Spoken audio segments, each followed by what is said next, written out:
इस वीडियो में आपका स्वागत है। इस वीडियो में हम tree implementation using link list सीखेंगे। इससे पहले वाली वीडियो में हमने ट्री इम्प्लीमेंटेशन यूजिंग एरे किया था। अगर आपने वो वीडियो नहीं देखा है तो डिस्क्रिप्शन बॉक्स में आपको लिंक मिल जाएगा। तो इस वीडियो में सबसे पहले हम लिंक्ड रिप्रेजेंटेशन को समझेंगे और उसके बाद हम इसके कोड को समझेंगे और वीडियो के एंड में उसको प्रैक्टिकली करके देखेंगे। तो अब हम लिंक लिस्ट की हेल्प से ट्री को इम्प्लीमेंट करना सीख लेते हैं। तो देखिए, अब तक हमने जब भी लिंक लिस्ट को इम्प्लीमेंट किया था तो उसके दो पार्ट होते थे, डाटा और नेक्स्ट। लेकिन जब हम इस ट्री को लिंक लिस्ट की हेल्प से इम्प्लीमेंट करेंगे तो यहाँ पे जो हमारा नोड रहेगा उसके तीन पार्ट होंगे। पहला पार्ट होगा लेफ्ट। इस लेफ्ट पार्ट के अंदर हम लेफ्ट चाइल्ड का एड्रेस स्टोर करेंगे और इस डाटा पार्ट के अंदर हम एलिमेंट की वैल्यू को स्टोर करेंगे। इस राइट पार्ट के अंदर हम इस नोड का राइट चाइल्ड का एड्रेस स्टोर करेंगे। तो मान लीजिए यहाँ पर कोई पॉइंटर है रूट और इस रूट के पास इस नोड का एड्रेस है। तो जहां पर भी मैं लिखूंगा रूट एरो लेफ्ट, तो इस रूट एरो लेफ्ट का मतलब होगा कि हम लेफ्ट चाइल्ड की बात कर रहे हैं। और जहां पर भी मैं लिखूंगा रूट एरो डाटा, तो ये रूट एरो डाटा इस नोड के डाटा पार्ट को रिप्रेजेंट करेगा, क्योंकि इसमें हम एलिमेंट की वैल्यू स्टोर की थी। और जहां पर भी मैं लिखूंगा रूट एरो राइट, तो इस रूट एरो राइट का मतलब होगा कि हम इस नोड के राइट चाइल्ड की बात कर रहे हैं, क्योंकि रूट एरो राइट में हमने राइट चाइल्ड का एड्रेस स्टोर किया था। तो देखिए, अब हम इस डायग्राम की हेल्प से लिंक लिस्ट के रिप्रेजेंटेशन को समझ लेते हैं। यहाँ पे हमारा एक पॉइंटर रहेगा रूट। इस रूट पॉइंटर के अंदर हम अपनी रूट नोड का एड्रेस स्टोर करेंगे, क्योंकि इस रूट नोड की हेल्प से हम अपने ट्री को एक्सेस कर पाएंगे, उस ट्री तक पहुंच पाएंगे। तो इसलिए हम अपने रूट नोड का एड्रेस इस रूट पॉइंटर के अंदर स्टोर करेंगे। ये हमारा रूट नोड है जिसकी वैल्यू है 10, और ये 20 इसका लेफ्ट चाइल्ड है और 45 इसका राइट चाइल्ड। और इसी प्रकार से 20 का लेफ्ट चाइल्ड है 30, और यहाँ पर 30 एक लीफ नोड है, तो इसलिए हमने यहाँ के लेफ्ट चाइल्ड और राइट चाइल्ड में नल लिखा है, क्योंकि इसका कोई भी लेफ्ट या राइट चाइल्ड नहीं है।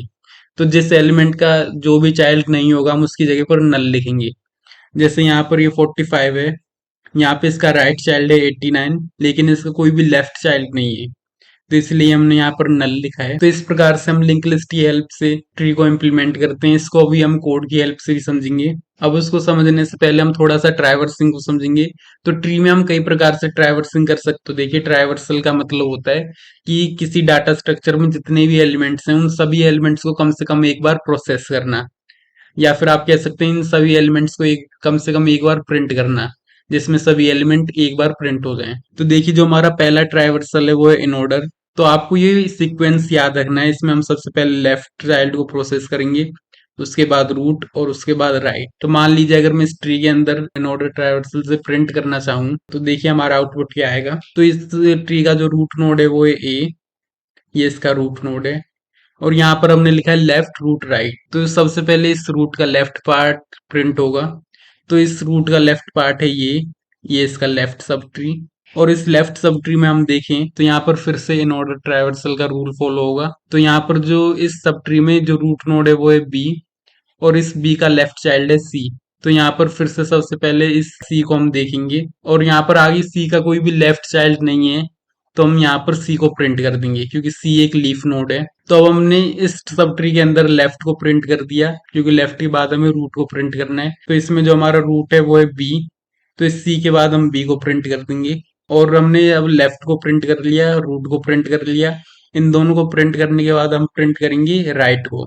तो इस रूट का जो राइट चाइल्ड है वो है टी, तो हम यहाँ पर इस टी को प्रिंट कर देंगे। तो यहाँ पे हमारा टी प्रिंट हो जाएगा। तो अब आप देख सकते हैं कि जो इस रूट नोड का लेफ्ट पार्ट था वो हमने पूरा सॉल्व कर लिया, पूरा प्रिंट कर लिया।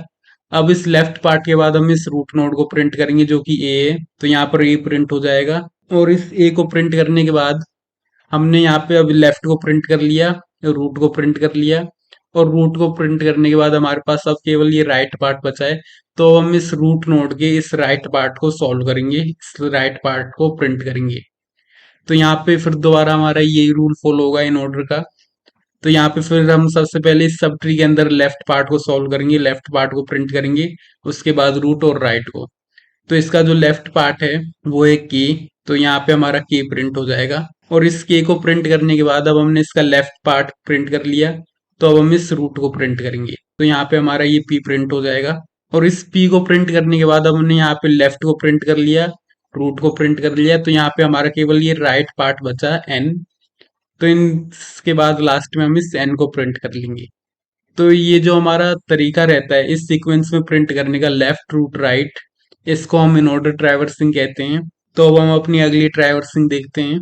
तो हमारा जो दूसरा ट्रैवर्सल है वो है प्री ऑर्डर। तो प्री ऑर्डर में हमारा सीक्वेंस फॉलो होता है रूट लेफ्ट राइट का।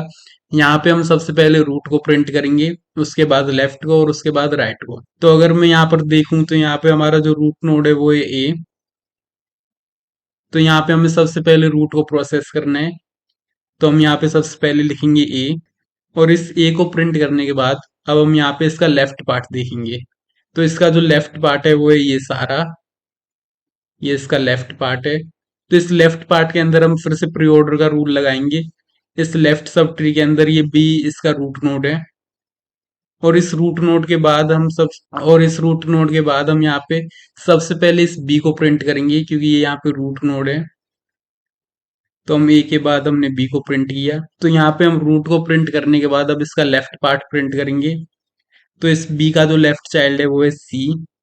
तो हम यहाँ पे सी लिखेंगे, और सी को प्रिंट करने के बाद अब हमने यहाँ पे रूट को प्रिंट कर लिया, लेफ्ट को प्रिंट कर लिया। अब केवल हमारा राइट बचा है, तो हम लास्ट में इस राइट को भी प्रिंट कर लेंगे। तो देखिए इस ट्री में हमने इस रूट को प्रिंट कर लिया, हमने इस ए को प्रिंट कर लिया, इस रूट के लेफ्ट पार्ट को भी हमने प्रिंट कर लिया। अब यहाँ पे हमारा केवल इस रूट का राइट पार्ट बचा है। तो जो इसका राइट पार्ट है वो ये वाला पार्ट है। तो इस पार्ट में हम फिर से प्री ऑर्डर ट्राइवर्सल का रूल लगाएंगे। तो इस रूल के अकॉर्डिंग ये पी हमारा रूट नोड है, तो सबसे पहले हम इस पी को प्रोसेस करेंगे। तो यहाँ पे हमारा पी प्रिंट हो जाएगा, और इस पी के बाद हम इसके लेफ्ट चाइल्ड को प्रोसेस करेंगे जो के है, और इस के को प्रिंट करने के बाद हमारा जो लास्ट में एक रह गया है राइट चाइल्ड इसका, हम इसको प्रिंट कर देंगे। तो यहाँ पे हमारा लास्ट में एन प्रिंट हो जाएगा। तो इस प्रकार से हमारा प्री ऑर्डर ट्रैवर्सल काम करता है। एक हमारा लास्ट ट्रैवर्सल हो रहा है पोस्ट ऑर्डर। तो इस पोस्ट ऑर्डर में हम रूट को सबसे एंड में प्रिंट करेंगे। तो इसलिए इसका नाम पोस्ट ऑर्डर है, क्योंकि इसमें हम रूट को सबसे एंड में प्रोसेस करते हैं। और इससे ऊपर वाले का नाम प्री ऑर्डर इसलिए था क्योंकि उसमें हम रूट को सबसे पहले प्रोसेस कर रहे थे। तो देखिए यहाँ पे हमें सबसे पहले लेफ्ट पार्ट को प्रोसेस करना है। तो इसका जो रूट नोड का लेफ्ट पार्ट है वो है ये। तो इस लेफ्ट पार्ट का रूट नोड है बी, और हमें इस बी का भी लेफ्ट पार्ट प्रिंट करना है जो कि है सी। तो यहाँ पे हम सबसे पहले सी को प्रिंट करेंगे, जो हमने यहाँ पे किया है। इस सी को प्रिंट करने के बाद मैं इस सब ट्री का राइट चाइल्ड प्रिंट करूंगा जो कि है टी। तो यहाँ पे हम टी लिखेंगे, और इस टी को प्रिंट करने के बाद हमारा केवल यहाँ पे रूट बचा है। तो लास्ट में हम यहाँ पे रूट को भी प्रिंट कर देंगे जो कि है बी। तो देखिए मैंने इस पूरे कंप्लीट लेफ्ट पार्ट को प्रिंट कर लिया। अब हम इस राइट पार्ट को देखेंगे। तो इस राइट पार्ट के अंदर जो रूट नोड है वो है पी, और इस पी का जो लेफ्ट चाइल्ड है वो है के। तो यहाँ पे के सबसे पहले प्रिंट हो जाएगा, और इस के को प्रिंट करने के बाद इस सब ट्री के अंदर जो राइट चाइल्ड है वो है एन। तो हम यहाँ पे एन को भी प्रिंट कर देंगे। तो अब हमने इस सब ट्री के अंदर लेफ्ट को प्रिंट कर लिया, राइट को प्रिंट कर लिया। अब हमारा केवल यहाँ पे पी बचा है। तो इसके अंदर अब हम इस पी को भी प्रिंट कर लेंगे। तो देखिए यहाँ पर हमने इस लेफ्ट पार्ट को प्रिंट कर लिया, इस राइट पार्ट को भी प्रिंट कर लिया। अब केवल हमारा यहाँ पे लास्ट में रूट नोड बचा है, तो अब हम इसको भी प्रिंट कर लेंगे, और ये हमारा पोस्ट ऑर्डर ट्रैवर्सल कंप्लीट हुआ। तो इस प्रकार से हमें इन तीनों ट्रैवर्सल में केवल ये ऑर्डर्स याद रखने हैं, left right root post order का। प्री ऑर्डर में रूट लेफ्ट राइट, और जो हमारा इन ऑर्डर है उसमें लेफ्ट रूट राइट। तो हमें केवल ये तीनों ऑर्डर्स याद रखने हैं, बाकी काम तो सारा आसान सा है। तो हम इसके कोड को भी देख लेते हैं। तो इसके कोड में हमने सबसे पहले लाइन लिखी इंक्लूड आईओ स्ट्रीम, और इसको इंक्लूड करने के बाद हमने लाइन लिखी यूजिंग नेम स्पेस एसटीडी। और ये दोनों लाइंस लिखने के बाद हमने एक क्लास बनाई नोड नाम की, और इस नोड के अंदर हमने पब्लिक मेंबर बनाए इंटीजर डाटा। इस डाटा पार्ट के अंदर हम अपने एलिमेंट्स की वैल्यू को स्टोर करेंगे, और उसके अंदर हमने एक पॉइंटर बनाया लेफ्ट नाम का। इस पॉइंटर के अंदर हम लेफ्ट चाइल्ड का एड्रेस स्टोर करेंगे, और जो इसका डाटा टाइप था उसको हमने नोड स्टार रखा, क्योंकि इसमें हम नोड के एड्रेस को स्टोर करेंगे। और यहाँ पर इसके बाद हमने एक और पॉइंटर बनाया नोड स्टार राइट। इस राइट के अंदर हम अपने राइट चाइल्ड का एड्रेस स्टोर करेंगे, और उसके बाद हमने इस नोड का कंस्ट्रक्टर बनाया, और इस कंस्ट्रक्टर के अंदर हमने पैरामीटर को नाम दिया इंट वैल्यू, जो कि एक इंटीजर टाइप का है। और इस वैल्यू को हमने डाटा के अंदर स्टोर करवा दिया, और लेफ्ट और राइट पॉइंटर के अंदर हमने नल को स्टोर करवाया। तो इस पूरी क्लास की हेल्प से हमारा एक नोड बन के तैयार हो जाएगा। हमें केवल यहाँ पर नोड को एक वैल्यू पास करनी पड़ेगी और इस क्लास की हेल्प से हमारा एक नोड बन के तैयार हो जाएगा। और उसके बाद मैंने फंक्शन बनाया है void pre-order। इस प्री ऑर्डर में हम प्री ऑर्डर ट्रैवर्सिंग से प्रिंट करेंगे अपने एलिमेंट्स को। तो जिसके अंदर जो पैरामीटर है उसको मैंने नाम दिया नोड स्टार नोड। तो हमने नोड नाम का एक पॉइंटर बनाया क्योंकि हम इसमें रूट नोड का एड्रेस पास करेंगे। और इसके बाद मैंने अगली लाइन में लिखा if node is equal to null, कि अगर नोड नल के इक्वल है तो वो यहाँ से ही रिटर्न कर जाए, और अगर वो इक्वल नहीं है तो यहाँ पे नोड एरो डाटा प्रिंट हो जाए। तो इसको हमने रिकर्शन की हेल्प से किया है। तो देखिए मैंने यहाँ पे साइड में एक डायग्राम बनाया है, एक बाइनरी ट्री बनाया है। तो इस बाइनरी ट्री को हम प्री ऑर्डर की ट्रैवर्सल की हेल्प से प्रिंट करेंगे, इस फंक्शन की हेल्प से प्रिंट करेंगे। और इसके साथ में मैंने एक और डायग्राम बनाया है यहाँ पे स्टैक का, क्योंकि जो हमारा रिकर्शन होता है वो एक स्टैक की फॉर्म में काम करता है। तो जब हम इसके अंदर आर की वैल्यू पास करेंगे तो शुरुआत में इसके पास नोड के पास 10 का एड्रेस होगा। तो मैंने यहाँ पर नोड को n से लिखा है, आप याद रखना। यहाँ पर n का मतलब है नोड। तो देखिए जब हम यहाँ पर इस रूट में 10 का एड्रेस पास करेंगे तो हमारी ये बेस कंडीशन यहाँ पे एग्जीक्यूट नहीं होगी, क्योंकि n के पास 10 का एड्रेस है। सबसे पहले हमारी ये सी आउट वाली लाइन एग्जीक्यूट होगी और इसकी हेल्प से हमारा नोड एरो डाटा प्रिंट हो जाएगा। और नोड एरो डाटा की वैल्यू है 10, क्योंकि n के पास 10 का एड्रेस है, तो हमारा 10 प्रिंट हो जाएगा। और इस 10 के प्रिंट होने के बाद हमारी ये नेक्स्ट लाइन एग्जीक्यूट होगी, ये वाली pre order node arrow left. तो इस लाइन की हेल्प से हमारे नोड का लेफ्ट चाइल्ड जो है उसका एड्रेस पास हो जाएगा। तो इस हमारे 10 का जो लेफ्ट चाइल्ड है वो है 5।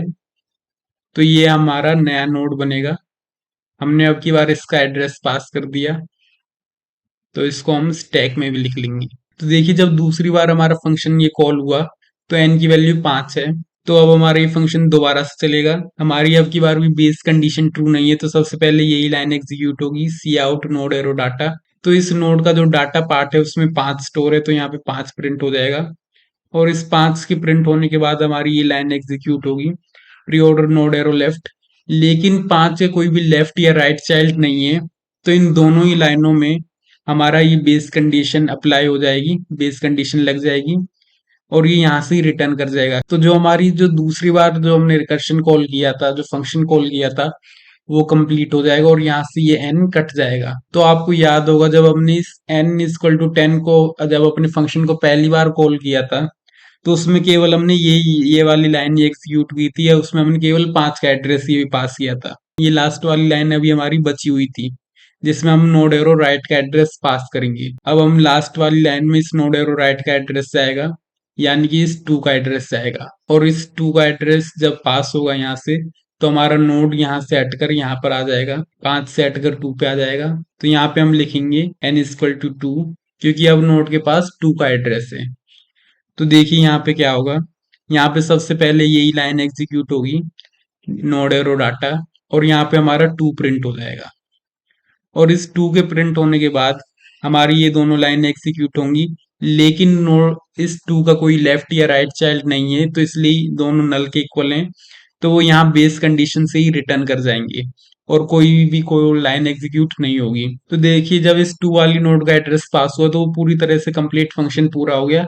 तो हम इसको यहाँ स्टैक से काट देंगे और इसकी कंप्लीट होते ही हमारा ये n इक्वल टू 10 भी कट जाएगा, क्योंकि हमारी ये दोनों ही फंक्शन कंप्लीट होकर चल चुके हैं और हमारी जो ट्रैवर्सिंग थी, जो हमारी प्रिंटिंग थी, वो भी कंप्लीट हो गई, जो हमारे प्री ऑर्डर ट्रैवर्सल में प्रिंट हो गए। तो उसी प्रकार से हमारे ये दोनों और फंक्शन है।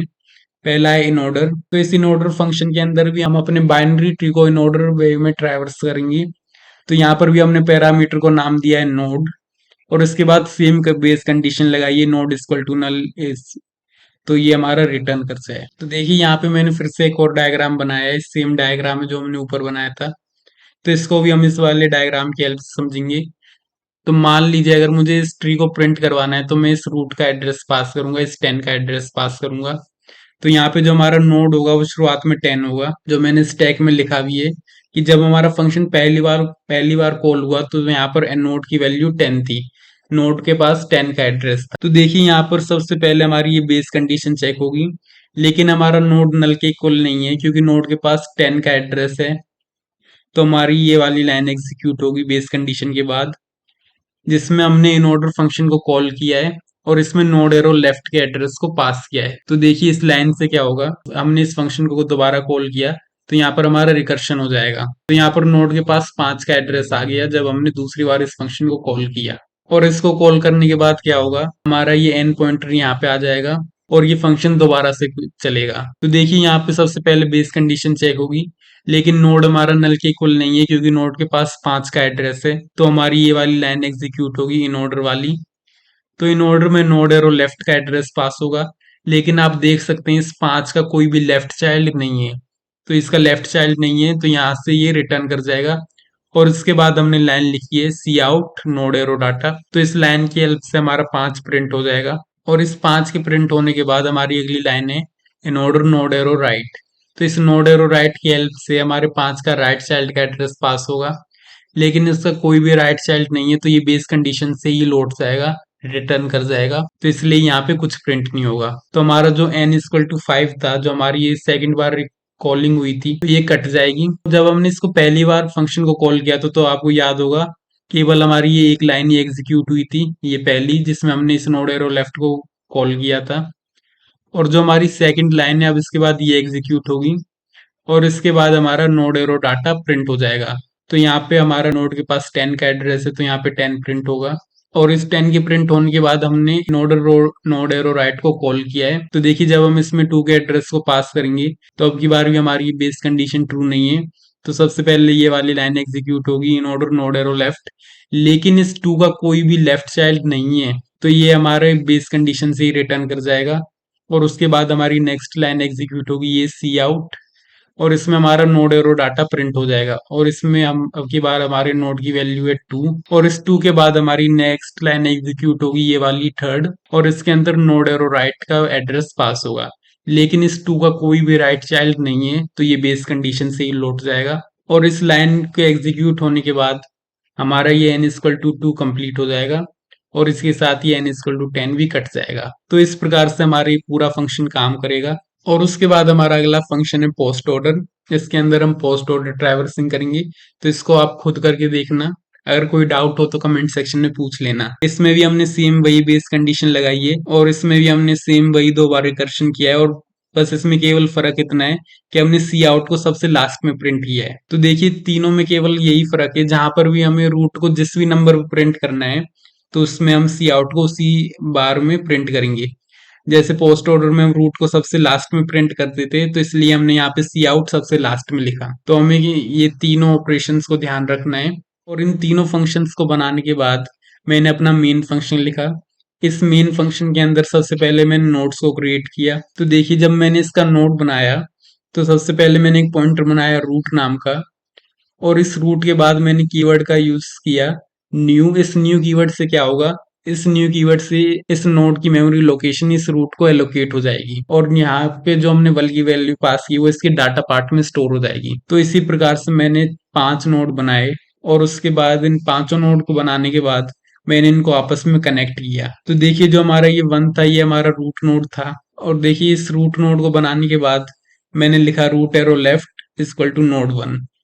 तो इससे ये जो नोड 1 है ये इस 1 का लेफ्ट चाइल्ड बन गया। और इसी प्रकार से मैंने रूट एरो राइट में नोड 2 को स्टोर करवाया, जिससे कि ये नोड 2 रूट का लेफ्ट चाइल्ड बन गया। और उसके बाद मैंने नोड 1 एरो लेफ्ट में नोड 3 की वैल्यू को स्टोर करवाया, और इसी के राइट पार्ट में मैंने नोड 4 की वैल्यू को स्टोर करवा दिया, जिससे कि हमारा ये ट्री कंप्लीट हो गया। क्योंकि आपको याद होगा कि जब हमने क्लास बनाई थी तो हमने शुरुआत में उसके लेफ्ट और राइट में नल स्टोर किया था, तो वहां पर हमने इसको नल स्टोर किया था। तो यहाँ पे हमने दोबारा से नई वैल्यूज डाल दी और इन सभी चिल्ड्रंस को आपस में कनेक्ट कर दिया। और उसके बाद मैंने यहाँ पर ट्रैवर्सिंग फंक्शंस को कॉल करके वैल्यूज को प्रिंट करवाया। तो हम इसको रन करके देखते हैं। तो देखिए हमारे तीनों आउटपुट आ गए, इन ऑर्डर, प्री ऑर्डर और पोस्ट ऑर्डर। तो अगर आज की वीडियो में आपको कोई भी डाउट हो तो आप कमेंट सेक्शन में पूछ सकते हैं, मैं उसको सॉल्व करने का पूरा प्रयास करूंगा। Thank you.